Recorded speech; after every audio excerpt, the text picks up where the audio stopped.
le sujet le plus brûlant. C'est clairement une déception. C'est une déception, on va l'accepter. Hein. Romain a trouvé les mots justes. Voilà, c'est la vie, on va vivre avec. C'est dommage parce qu'il y a des gens qui ont travaillé comme des fous pour y arriver. Et que je pense que vendredi à fin de matinée, tout sera OK, qu'on aurait pu jouer. Je le pense, c'est-à-dire que c'est justement parce qu'on ne peut pas le prouver avec une absolue certitude aujourd'hui qu'on n'a pas le droit de prendre le risque de devoir déclarer forfait, parce que c'est ça que ça voudrait dire, et potentiellement de perdre, sans le jouer, un match aussi important que celui-ci. Donc on n'avait pas d'autre choix dans la réalité que d'accepter d'aller à Guignon.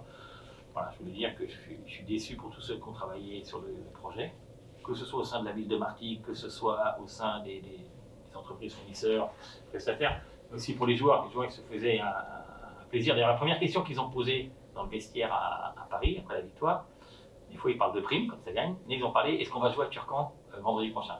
Voilà, ça leur tenait à cœur. On est déçus pour eux, mais on n'avait pas le droit, malheureusement, de prendre le risque qu'il y ait un grain de sable dans la mécanique et qu'on se retrouve en difficulté. Il y a deux choses. Il y a des travaux obligatoires pour obtenir l'homologation, et notamment dans ces travaux-là, un certain nombre d'impératifs absolus, tout ce qui touche à la sécurité, tout ce qui touche à l'accueil des visiteurs, équipes et supporters, ce qui touche aux officiels et ce qui touche à l'éclairage.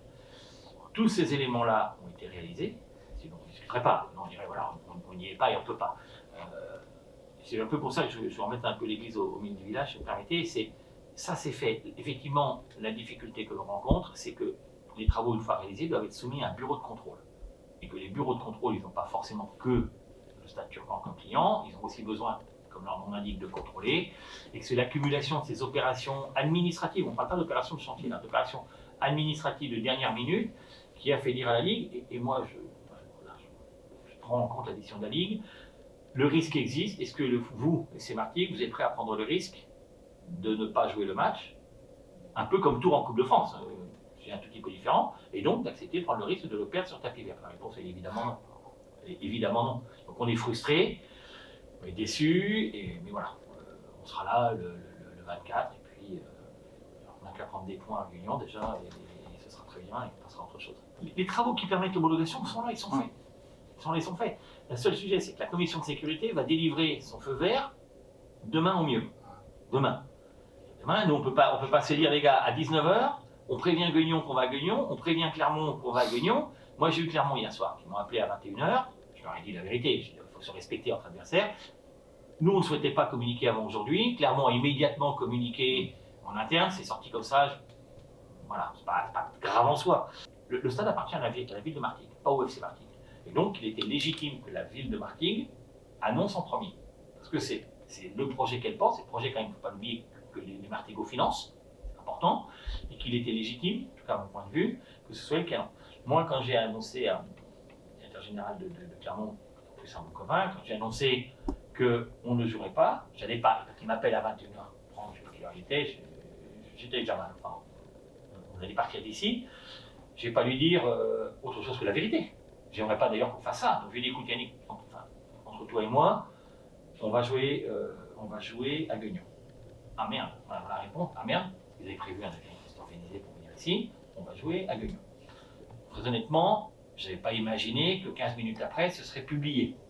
Un peu contrarié que ce soit sorti comme ça, sans que nous on l'annonce, mais je dis, nous, ce serait de toute façon positionné après la mairie. Parce que c'est la mairie, je le redis, qui a porté les travaux. Moi, depuis mon bureau, je vois le stade, c'était une ruche depuis des semaines. Tout le monde a essayé jusqu'au bout de tenir le délai.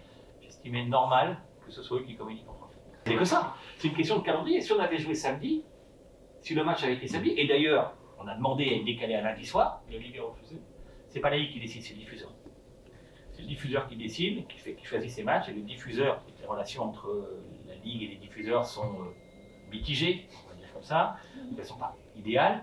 Le diffuseur, ça ne l'intéresse pas d'avoir Martigues Clermont le lundi soir en prime sur son canal. Donc on n'a pas pu décaler, on aurait aimé décaler même, je suis très honnête avec vous, au samedi 14h, ce qui veut dire que le problème de l'éclairage ne se posait plus, mais l'éclairage est étonnant. Voilà. On n'a pas eu le choix, c'était vendredi, on a couru un peu de temps. Samedi dernier, tout le monde travaillait au stade. Hein. Enfin, l'équipe était à Paris vendredi et samedi, mais ça a bossé dur pour y arriver. L'entraîneur, la situation, elle est à la fois très simple, évidemment un peu touffue. Elle est très simple parce qu'il y a une procédure en cours avec Thierry Loret dans laquelle il existe une période de conciliation qu'on a ouverte, de manière à essayer de solder au mieux ce litige. Il y a un litige, hein, soyons clairs, mais je pense que tout le monde peut y trouver intérêt, et que, puisque vous l'évoquez sans citer le nom de Pascal Duprat, mais on peut aussi parler de Jean-Pierre Papin, ce sont des gens qui ont été dans une liste de gens auxquels on a pensé, ou auxquels on nous a fait penser. C'est le job des agents, des conseillers, des amis, etc. Jamal connaît le dossier par cœur. Oui, on a rencontré Jean-Pierre Papin. Oui, on a rencontré Pascal Duprat. On en a rencontré beaucoup d'autres. Pascal Duprat nous a dit, comme Jean-Pierre Papin en son temps, qu'il ne souhaitait pas s'engager. Voilà, il ne souhaitait pas s'engager. Il n'y a jamais eu, clair, aucun document signé avec aucun. On prend acte de la position de chacun. Je redis, c'est une démarche qui, de toute façon, aujourd'hui, n'est pas urgentissime pour nous. Elle est importante, hein. Je ne confonds pas les mots. Elle est évidemment importante, mais on a la chance d'avoir aujourd'hui un staff, je veux dire, improvisé, parce qu'il n'était pas prévu en début de saison, qui fait le job et qui fait bien le job. Alors, moi, j'ai un principe dans le football, plus qu'ailleurs, il ne faut jamais dire jamais.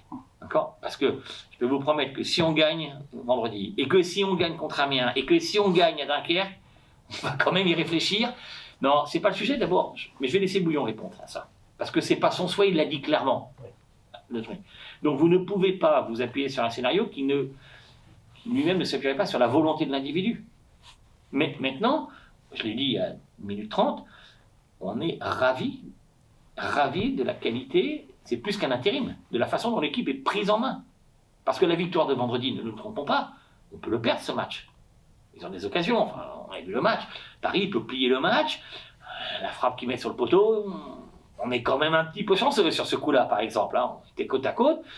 Bon, sauf que, ce qu'on a vu aussi à Paris, et moi c'est ce qui m'intéresse le plus, en tant que président, la détermination des joueurs, l'agressivité qu'ils ont su mettre surtout en deuxième période, le cœur qu'ils ont mis, c'est ça qui est important. Et ça tombe pas du ciel.